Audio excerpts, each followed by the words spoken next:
விருதுநகர் மாவட்டம் சாத்தூரில் வாடகை பாக்கி செலுத்தாத வீட்டை அறநிலையத்துறையினர் பூட்டி சீல் வைத்தனர்.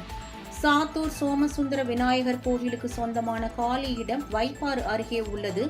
அந்த காலி இடத்தை அதே பகுதியைச் சேர்ந்த ராமையா என்பவர் குத்தகைக்கு எடுத்து அதில் வீடு கட்டி உள் வாடகைக்கு முனியாண்டி என்பவருக்கு கொடுத்துள்ளார்.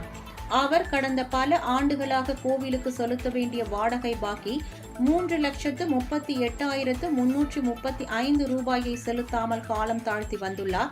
வாடகை பாக்கி தொகையை வசூல் செய்வதற்கு பலமுறை கோவில் நிர்வாகம் சார்பில் முயற்சித்தும் முடியாததால் நீதிமன்ற உத்தரவுப்படி வாடகை இந்து சமய அறநிலையத்துறை இணை ஆணையாளர் நாகராஜன் தலைமையில் கோவில் நிர்வாகிகள் போலீஸ் பாதுகாப்புடன் வீட்டை பூட்டி சீல் வைத்தனர்.